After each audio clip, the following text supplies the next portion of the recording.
This is the Five Stars podcast. Let me talk to you. Hi.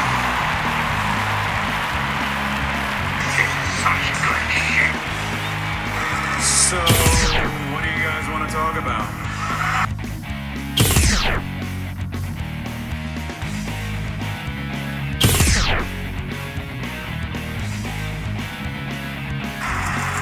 Tell me we're not telling lies.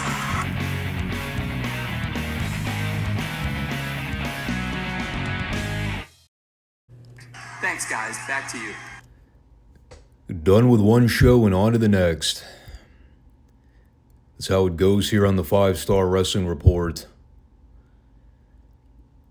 No wonder my voice is always shot by the end of these things. Man, I'll tell you, getting out of the flow of doing podcasts consistently, it really does a number on you when you try to get back into long-form discussion. I don't know how radio broadcasters or podcast celebrities do this kind of stuff for a living. Just constantly talking for hours on end. Most of them at very loud volumes. I find it to be one of the more difficult tasks. I guess if you do it for a living, you end up training yourself to be able to handle it. Me, not so much. Been trying for 5 years now. Even as a semi-professional singer, still haven't trained my vocal cords to cooperate. Anyway, I hope everyone's doing all right. It's been a rough couple of days for me personally. Misplacing my phone, losing personal items. Just, I don't know. It's not even me being frustrated that I keep losing stuff. It's the fact that I don't remember what I did prior to losing them. That's what really grinds my gears. It's a sign of age. The fact that I can't even retrace my steps without mental block. I thought things were bad when I turned 30. Dude. People say you peak as a male adult when you hit 35. I disagree. 35 is when everything goes downhill. I did find my phone, by the way. It was exactly where I figured it would be, which is the last place I left it. That's a famous quote from my uncle. So you're tuned into the Five Starr Wrestling Report. New and returning viewers, welcome. We are the wrestling platform no one knows but everyone needs. Here on YouTube and Rumble on Mondays and Fridays for new shows and new wrestling discussions. I mean, cutting back on these world-class reviews has really helped the pacing of these shows, but still a bit hectic. Especially with all the travel I've been doing recently. I always enjoy out-of-town jobs, but it really throws off my game when I have to break the flow of my usual planning. In a way, that's probably a blessing that there wasn't a whole lot going on with either of these retro shows this week. So why don't we go ahead and jump in?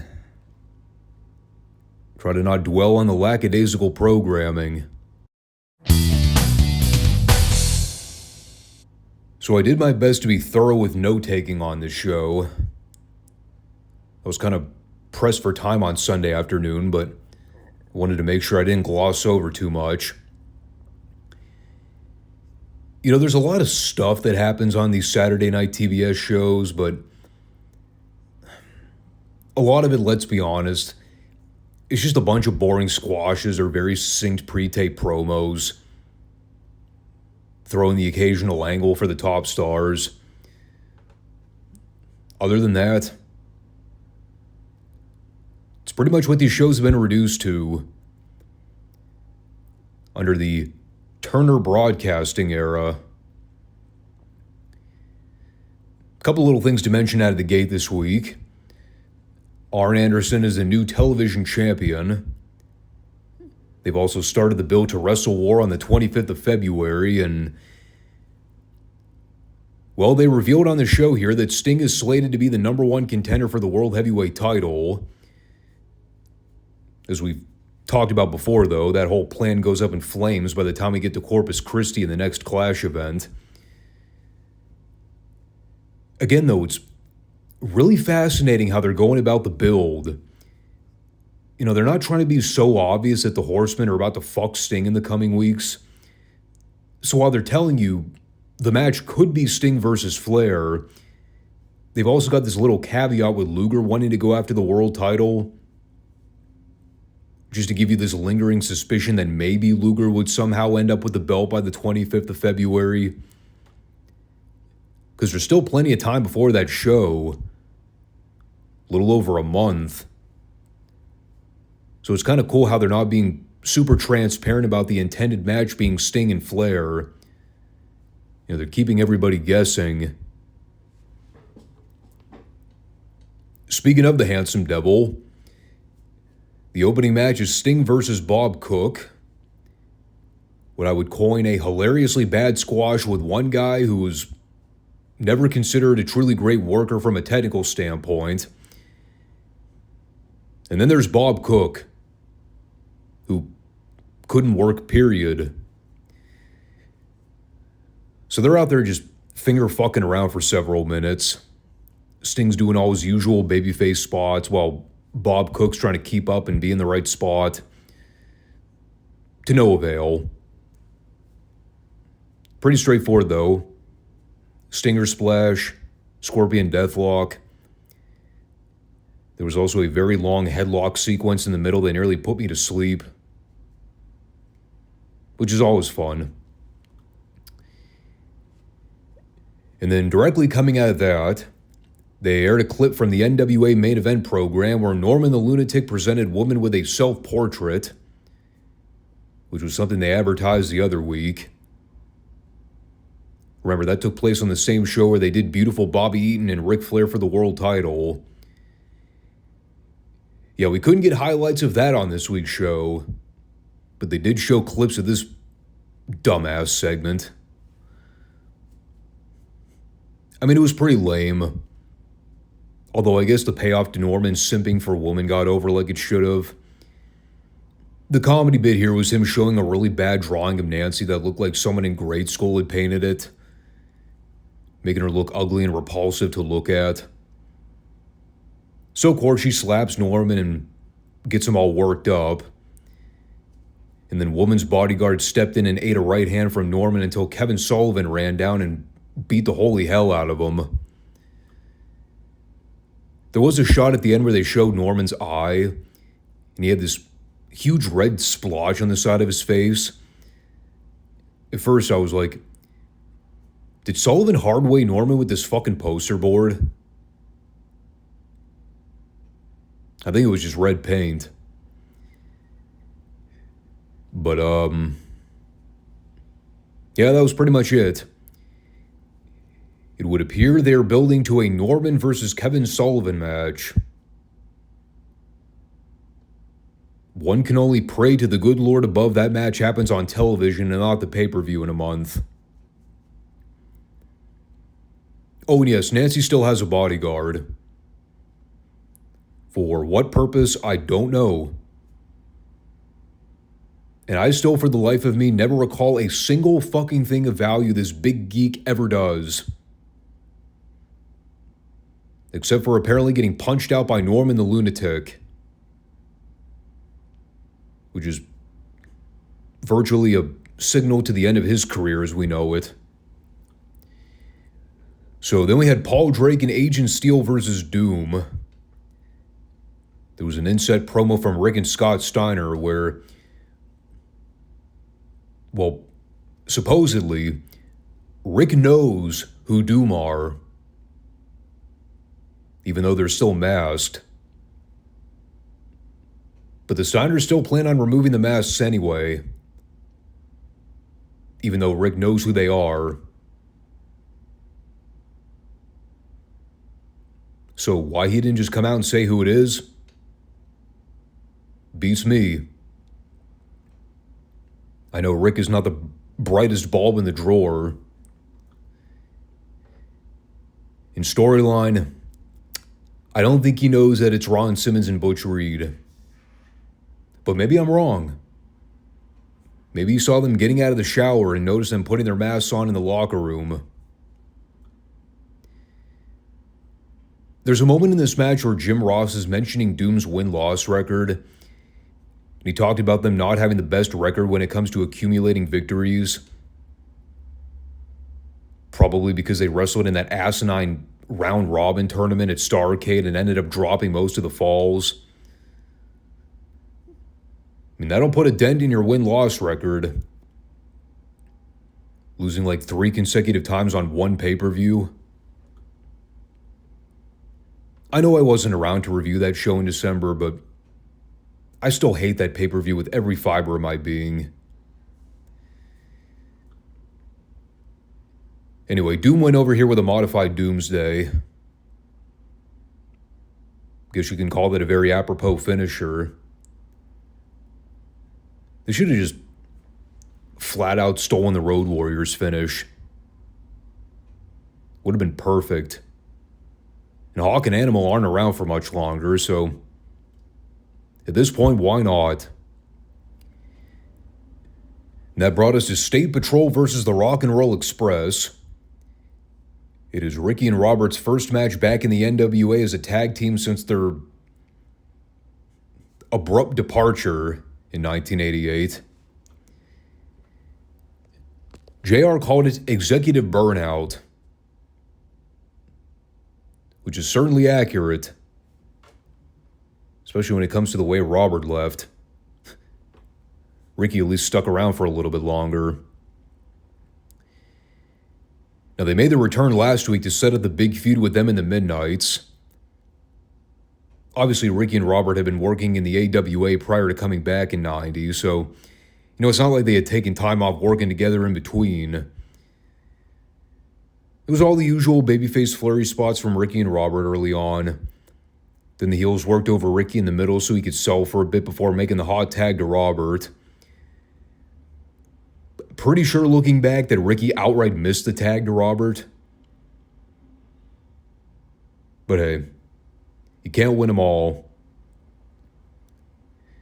And they gave State Patrol the double atomic drop so they could bonk heads. And they hit their patented double drop kick on Sergeant Buddy Lee Parker for the pin. Solid action, like I said. Looking back, this was arguably the best match on the entire show,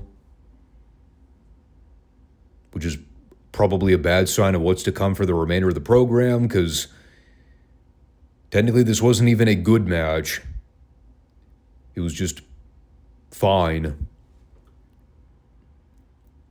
By far, the best thing on the syndicated show this week was Jim Cornette's Louisville Slugger segment with the Nature Boy.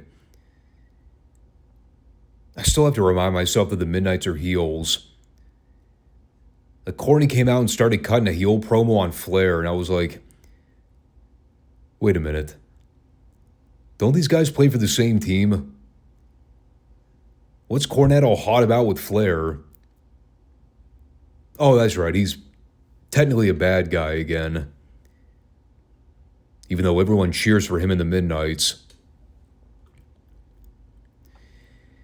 So he's trying to get to the bottom of how Sting was granted the shot for the World Heavyweight title. He's thinking that Flair pulled some strings and called in some favors with the office to get Sting the title shot via favoritism. So Flair came out and explained that the reason Sting is getting the shot at Wrestle War is A, he won the Iron Man tournament at Starrcade, so he earned the shot. And B, Sting is one of the top athletes in the wrestling today. So they're talking about the high stakes and this and that. And eventually they're interrupted by Woman as they cue up Jerry Lee Lewis's Great Balls of Fire, which is such an absolutely perfect theme song for her. for a variety of reasons. So she comes out and starts trying to flirt with Flair. And the story is that she's trying to work her way into being an honorary member of the Horsemen so she can rule the wrestling world. At least that was her main objective. So Flair, and using his charm and cold demeanor, does his best to let her down easy, telling her that she's stunning, she's wonderful. But when it comes to the Horsemen, they've always prided themselves on separating business from pleasure. And if Flair lets women into the group, it'll, for lack of better terms, divert their attention away from their main goal, which is to carry the company on their back. So the answer is no. Ric Flair will not accept her invitation. And this obviously doesn't sit well with woman, who tells Cornette that in order to rule the wrestling world, she needs to own the Horsemen. So she's not taking no for an answer. She did, however, turn down Cornette's offer to sell her some stock in Cornette Enterprises, which is great. She just rolls her eyes and goes, "Oh, please." And then Cornette breaks the fourth wall to look at the camera to go, "Well, we'll be back." Dumbfounded that Nancy would turn down an offer to side with him. How can you say no to that face? Yeah, this is great. Ric Flair, man. For all his downfalls, that man was a fucking man's man. Y'all want to know how the Horsemen got so over with the 18 to 49 demographic? The male demographic in particular? When you ooze machismo like Flair did back in the day, how could you not want to cheer for him? That takes some balls to turn down an offer from a woman of all people. It's only going to make her want to chase more, which, you know, come to think of it, this whole story is a great lesson in human biology. This kind of shit is right up my wheelhouse, man. So I'm down. More of it. Please. You know who I don't want to see any more of? Ranger Ross. God love him, but yeah, I'm kind of done with this whole experiment. It's been the same shit for a year now. He comes to the ring with the American flag. He wrestles a bunch of dull, unmemorable matches. And he never gets any more or less over with the crowd. It's exactly what happened with him and Brody Chase here. They wrestled for a few minutes. I was bored to tears watching. Ross eventually went with a combat kick. And that was quickly followed with a Sting pre-tape where he, in no uncertain terms, told everyone, "The Horsemen are going to turn on me," without deliberately spoiling the obvious.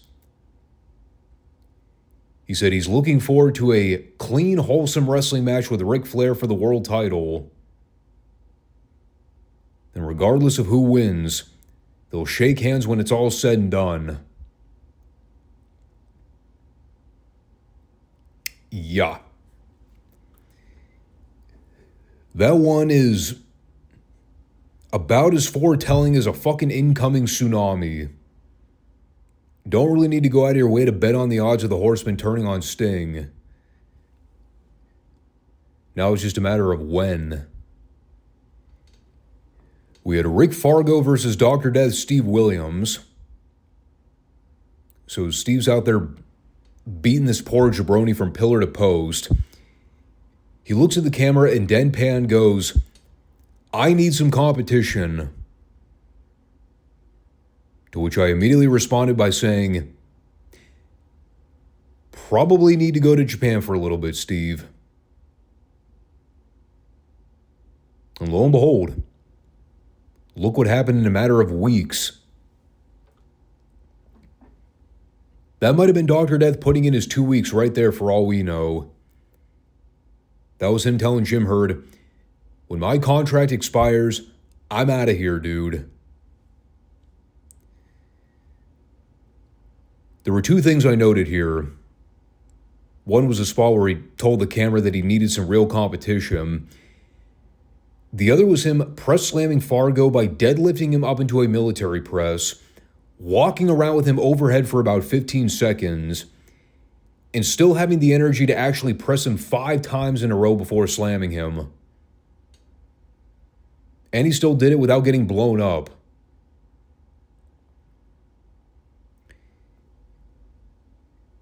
Yeah, Steve was tremendous. What can I say? That guy blossomed between the years 1982 and 1990. A true testament to hard work and dedication. Probably one of the main reasons he left WCW in 1990.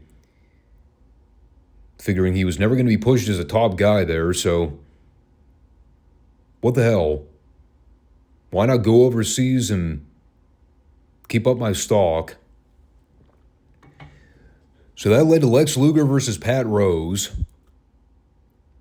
We also had an inset promo with Luger beforehand where he talked about the rotten stench in the NWA. It is the stench of the, quote, NWA Board of Governors.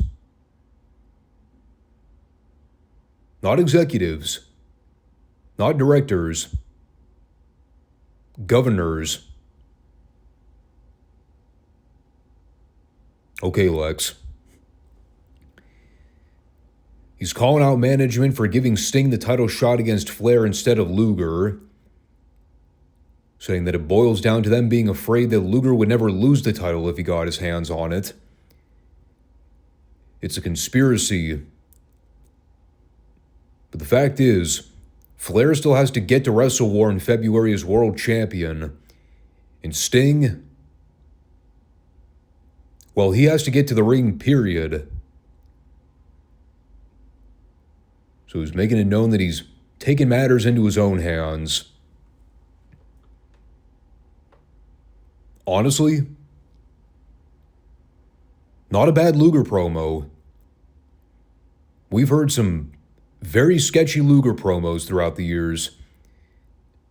When he's fired up, though, he can talk. Especially as a heel. As far as his match with Pat goes, well, this I thought was great. He spends like half the match selling for Pat Rose.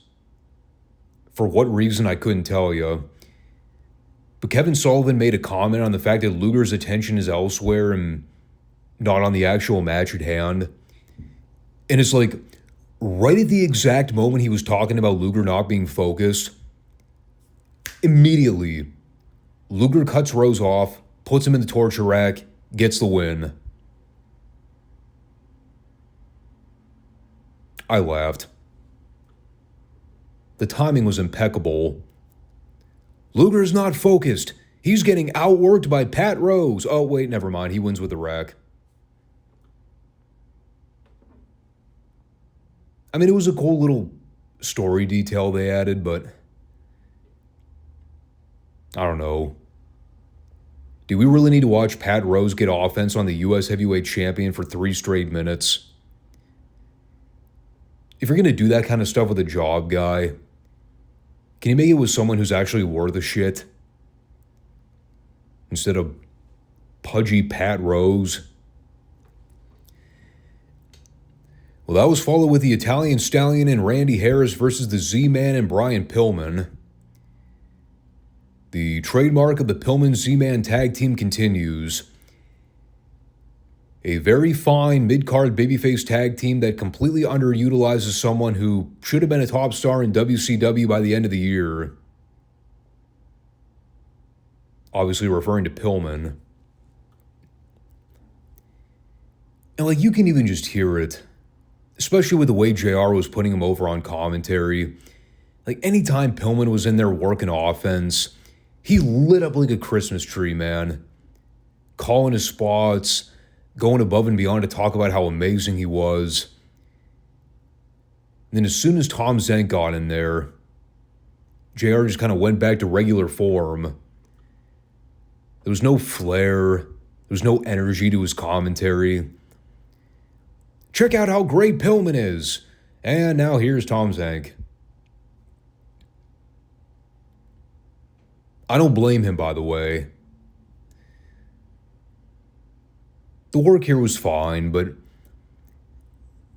as I've said before, this is the nature of the beast when it comes to pairing these two up together.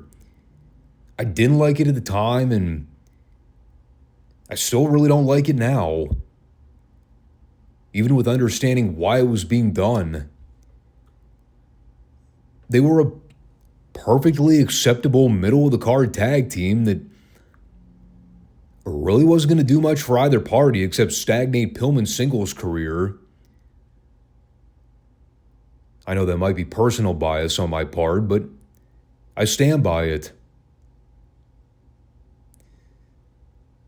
Pillman gave Zenk the slingshot at the end so he could pin Harris. They're still working the feud between them and the Freebirds, which didn't really advance much beyond some pre-tape comments the babyfaces made beforehand. I'm trying to remember, too.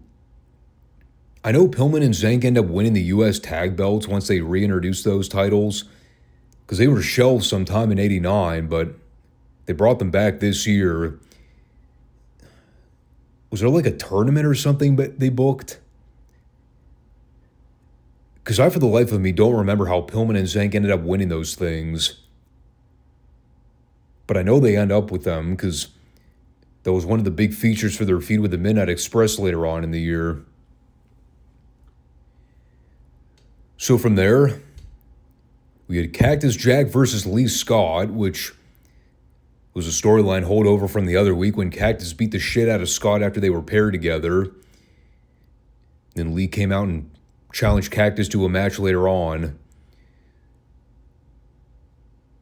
So hey, for what it's worth, they gave this Lee Scott a little bit of a featured spot on WCW for a couple weeks.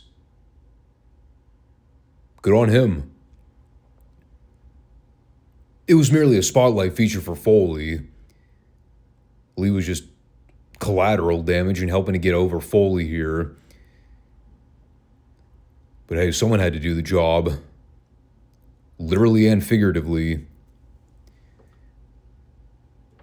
So Cactus pretty much annihilated Lee Scott here. They gave Lee a couple hope spots in the beginning, but for the most part, Foley just beat his ass. Constantly dumped him out to the floor. He, well, at the end, he came off the apron with a diving clothesline. Then he very unceremoniously threw Scott back in to get the pinfall.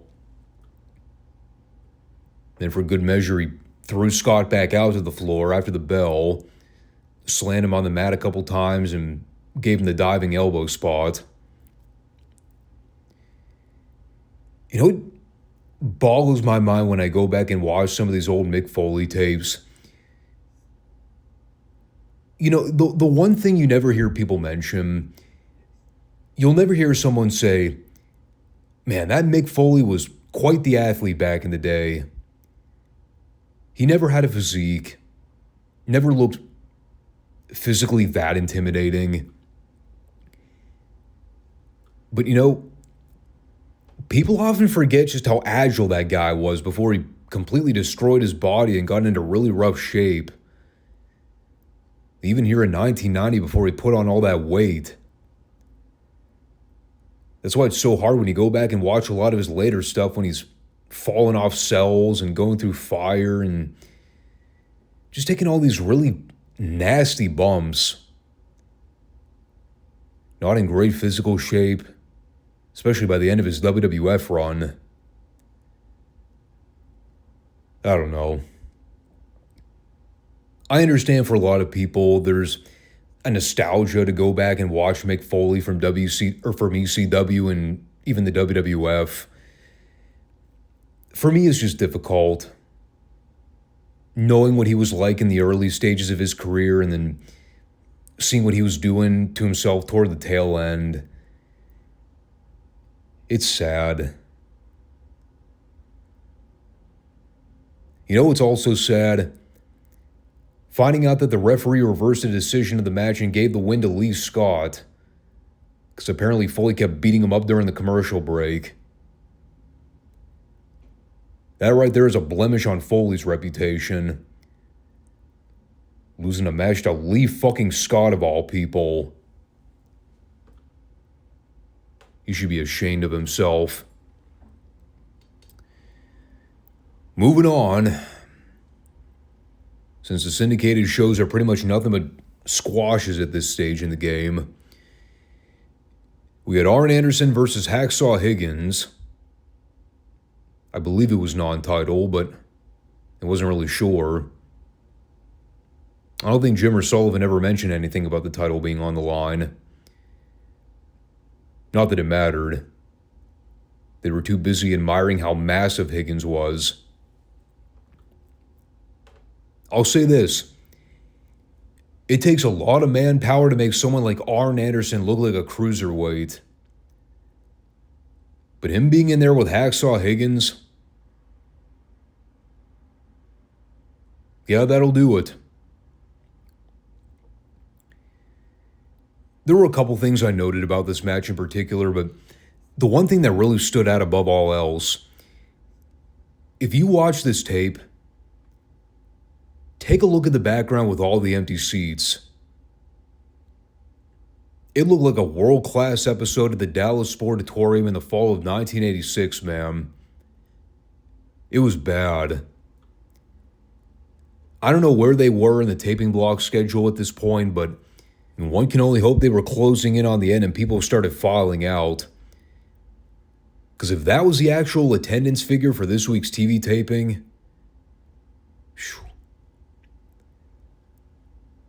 WCW had bigger problems than I remember at the beginning of 1990. I know people were tuning out in spades, but I didn't think it was that early on. For what it's worth, it wasn't a terribly boring match. I think people got fed up watching Higgins work over Arn in a chinlock for 5 straight minutes. But other than that, it was fine action. You know, again, I keep going back to it, though. This pattern or formula of quick squash matches and moderately uneventful pre-tape promos where not a whole lot of substance is said. I mean, it's a far cry from what they were doing on TBS even just 2 or 3 years ago. At least you would get the occasional angle to spice it up.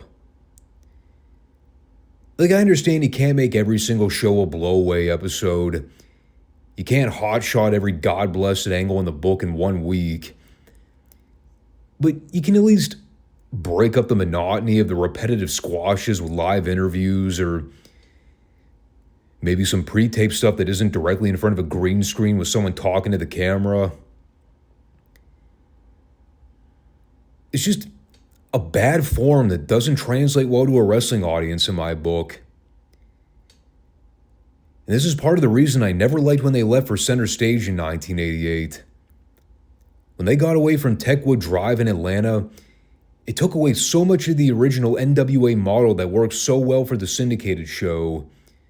The whole studio environment. By the time they got to Center Stage, God, everything was so watered down and generic.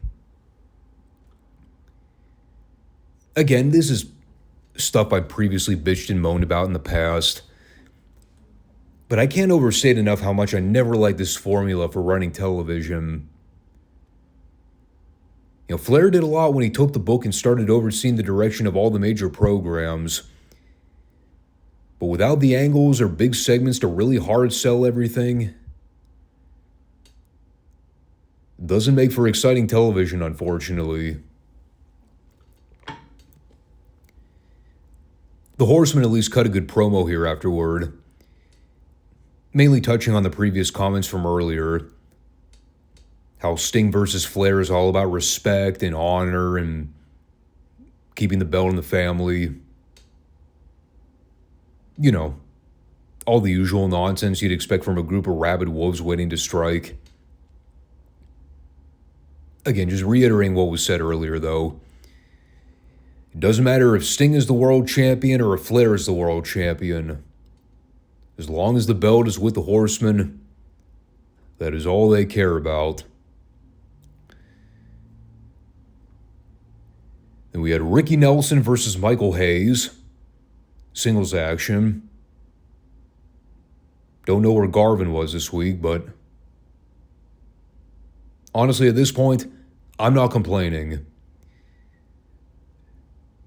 This is everything I figured it would be. Hayes working over Nelson for a few minutes, not really selling or registering any offense from Nelson, then eventually going over with a DDT. There was a spot where Hayes gave Nelson a left jab, and I'm not entirely convinced that he didn't outright punch Nelson straight in the jaw for a shoot. Could be wrong, but it looked like he stiffed him. We had Gene Ligon and Sean Regal versus the Midnight Express. Cornette ranked Bobby and Stan at the same level as polio and arthritis for being the top 3 biggest world cripplers. He also forgot to take into account Benoit. So that would make Bobby and Stan number 4 in my book. I'm pretty damn sure the Sean Regal fella stole Rick Rude's ring gear for this match. He also stole his mullet and mustache. It might have actually been Rick Rude incognito for all we know. At this point, you can tell I'm rapidly running out of things to say.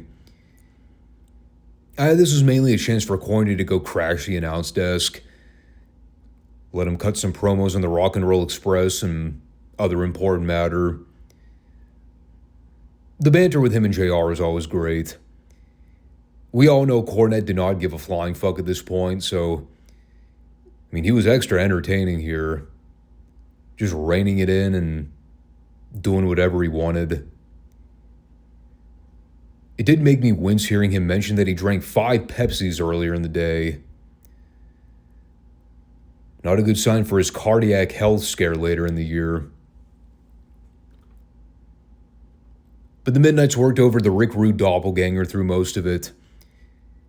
Ended up going over with a double flapjack. It's not to say that Corny was the only one who visibly looked like he didn't want to be there. And yeah, Bobby and Stan were out there doing the moves, but they did not look all too motivated. Especially Stan. He had that resting bitch face going on here, even when he was on the apron watching. They might have had a little bit of encouragement around this time, knowing they were about to wrestle the Rock and Roll Express on pay-per-view in a month. So they had that to look forward to, but yeah, even that was pushing it. And so that left us with Rick Ryder and Larry Santo versus the Skyscrapers. And that right there is where I officially met my breaking point for the week. I didn't sit here for an hour and a half to be saddled with a Dan Spivey match to close things out. Fuck that noise. They won after Taker dropped a walking rope elbow. That probably made no sense. He did the rope walk spot and then hit an elbow on Ryder. Nobody cared. It really is like magic. Once I hit that hour and 15-minute mark, I just lose all sense of patience and care. It'd be one thing if there was something exciting that happened during that hour and 15-minute window. Aside from a Ric Flair interview with Jim Cornette and him getting seduced by woman. God, the presentation of these syndicated shows, they're killing me. Like, it used to be I could find a couple interesting things to talk about with the TV squashes. Now I can't even find those. Or I have to hunt them down. The problem too is that the show by and large is mainly being carried by everything happening with the Horsemen stuff. There's not really that secondary main feud going on that you can really sink your teeth into right now. I don't even know what would be considered in the ballpark of that. Midnight Rock and Roll? Maybe Doom and the Steiners? It's just... they're really honing in on everything involving Flair and Sting for the title. They're pushing the Corpus Christi show a lot. But once you get past the world title picture, it's a whole lot of nothing going on. Or at least that's how it comes across on television. Like the fact that Gary Hart's stable didn't even make a single appearance on this show. And they're the main heel group that's going to be wrestling the Horsemen in the cage. And did they even mention Gary Hart by name during this entire 2-hour block? I know Muda's on his way out. He ends up going back to Japan not too long from now. I don't remember what happens with Buzz Sawyer after the Corpus Christi clash. It's just...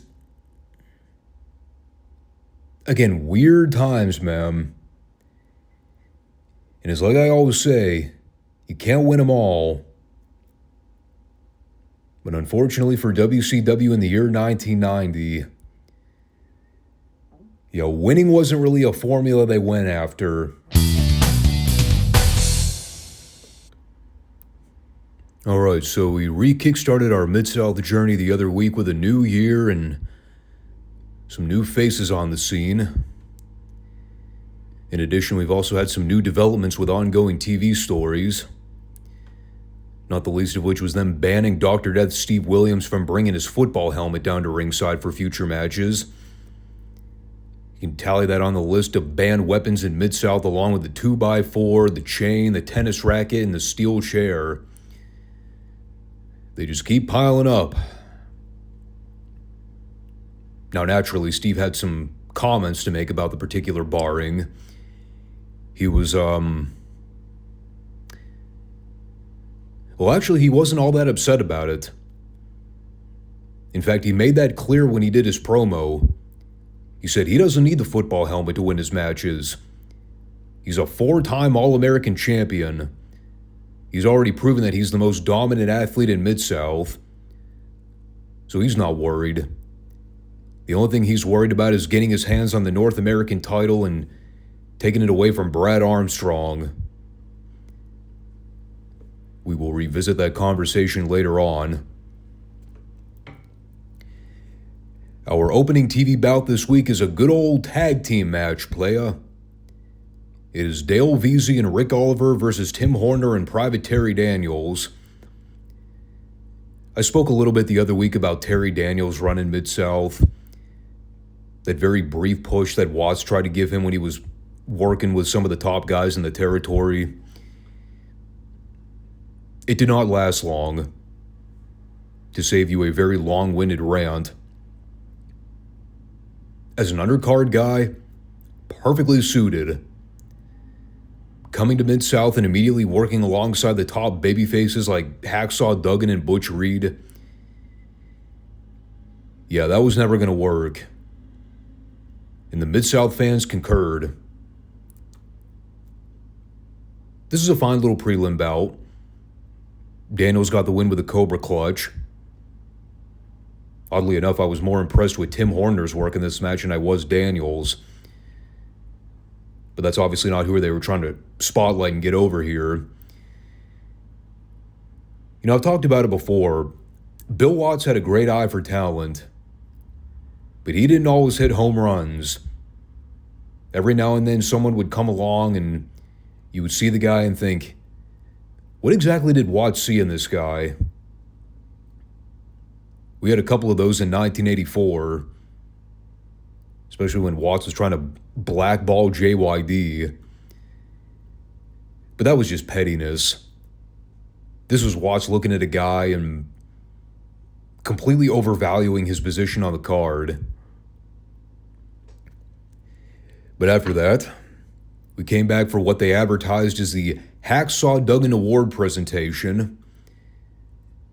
This was from a live tape in Tulsa, Oklahoma, where Watts awarded Duggan the Athlete of the Year for 1984, as voted on by the Midsouth Board of Directors. He was gifted with a signature Lucien Piccard cufflink set. Which, by the way, I looked up pricing for what those cufflinks would cost nowadays, if you can manage to find them anywhere.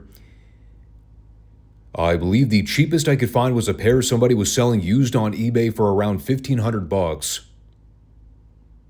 So if you're someone who really values 14 karat gold, you might be able to snag them if they're still listed. So Duggan accepts the award and says that the next time he's on television, he will be dressed in a custom suit, sporting these cufflinks. And at that point, everybody's spidey senses should have gone off. It's obviously leading to a big angle.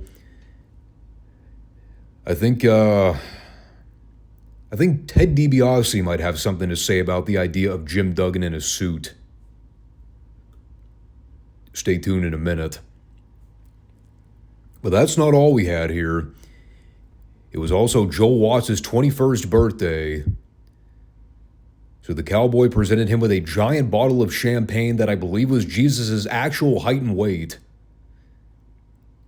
It was the literal size of Joel's torso. This bottle was so fucking huge. And after they all poorly sang happy birthday to Joel, we go back to the announce desk where Ted's standing alongside JR, calling BS on everything we just saw in that pre-tape. Talked about being the best athlete in Mid-South since the day he came back and dropped Duggan in the parking lot. And not only is it ridiculous to hear that Duggan is being declared the athlete of 1984, it's even more ridiculous to see him being presented with a pair of Lucien Piccard cufflinks when Duggan knows next to nothing about class and or decency. Guys like DiBiase and JR can appreciate a pair of Lucien Piccard cufflinks because they know how to wear suits and look professional on TV. Duggan doesn't even own a suit, let alone having a pair of good cufflinks. So DiBiase is making a challenge. If Duggan wants to prove that he's got class, DiBiase would like to see him on television dressed in a suit while wearing the cufflinks. So the best man competition is on, Daddy. Can Hacksaw Jim Duggan pull off the miracle of a lifetime and show up to work in a well-fitted suit? Will he bother to wash his hair and perhaps trim his beard? The whole thing is so preposterous, but it works so well. That's the genius of the booking in this feud. The perfect babyface heel dynamic to where they could take something on the surface that shouldn't work, but God, does it end up being a tremendous piece of business. It's actually one of my favorite things in the year 1985 from Mid-South, because I remember the payoff to this very well. So after that, we had Terry Taylor versus Hercules Hernandez for the television title. A 15-minute time limit for this one, as opposed to 10, which didn't make a lick of difference in the end, so I don't even know why they bothered announcing it. They go a few minutes, and then out comes Budrow Landau to run a distraction on the apron. Taylor ends up slingshotting him into the ring so they can set up the angle with Hercules choking Taylor with the turban. And as the heels are double-teaming Taylor, out comes the Iceman King Parsons for the save. Remember, he's still trying to get his hands on Skandar Akbar for burning his face on Dallas TV not that long ago. Which is kind of what this turned into. It wasn't really about furthering anything with Terry Taylor. It was mainly about the Iceman trying to get his hands on Akbar. Not really much to say beyond what I talked about here, though. More of an extended angle than an actual title match. I know I talk about it all the time, but God, Hercules was such an underrated big guy. He really should have had a run with the North American title in Mid-South. He was way too good. As far as the Iceman's match with Jack Victory goes, well, it was short. The finish was kind of a what the fuck moment. It's weird. I never recall the Iceman's finish in World Class being a middle rope shoulder block. Or whatever the hell it was supposed to be here. I'm not even sure. This one, he basically just threw his entire body weight onto Victory when he was coming down. It was a cross between a clothesline and a cross body dive. But that wasn't all to what we saw here. After Parsons gets the win, Buddy comes back and calls out the Iceman to a fight, which then turned into an impromptu match. And this is kind of the same booking deal we saw with Brickhouse Brown some odd months ago when he showed up and beat Buddy Landell and used him as a punching bag to wrap up a couple quick victories in succession. I mean, here Buddy spent a few minutes bumping and overselling to get the Iceman over before getting put away with a shoulder block. Simple but effective. It's a little different with the Iceman, though, because, I mean, everyone pretty much knew he was only sticking around Mid-South for a brief period before he went back to Dallas. So it's not like Watts ever had plans to make him the guy at Mid-South. But then again, we all know Watts' resentful attitude when it came to trying to lowball JYD any chance he got. Not to say that's what he was doing here, but I'm sure it played a part. So then we had Jake Roberts versus Mike Jackson. This entire match should be a case study of how to get the most out of doing the bare minimum. It's not laziness. It's not phoning it in. It's being efficient. Jake was the master at it, man. Everything about his run in Mid-South in '85 was exactly what I wished his run in World Class could have been the year prior. Everything from the facials to his body movements to the way he paced his matches. Of course, it helps he's in there working with Mike Jackson, who could pretty much get a great match out of a wet mop from the broom closet. But it was the perfect dichotomy of size difference to help spotlight Jake. Jackson could sell his ass off and do everything to help get Jake over here. Took a great bump for his DDT at the end.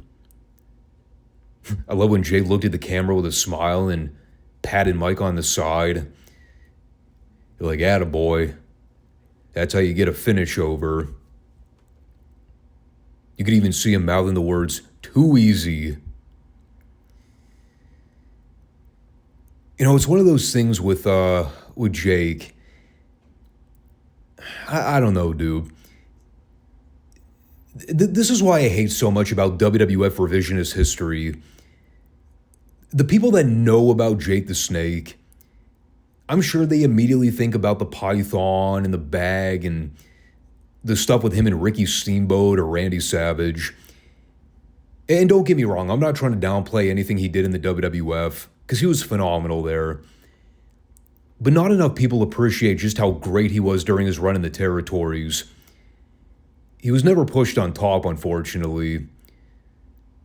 Understandably, because he never really stayed in one place for long enough to justify being pushed as a top guy in any region. But man, if you haven't seen Jake prior to 1986, you're missing out on a lot of great footage. I know he had a very troubled career. Most guys did around this time, let's be honest. But Jake the Snake from like 1984 to 1986, that's peak Jake the Snake, man.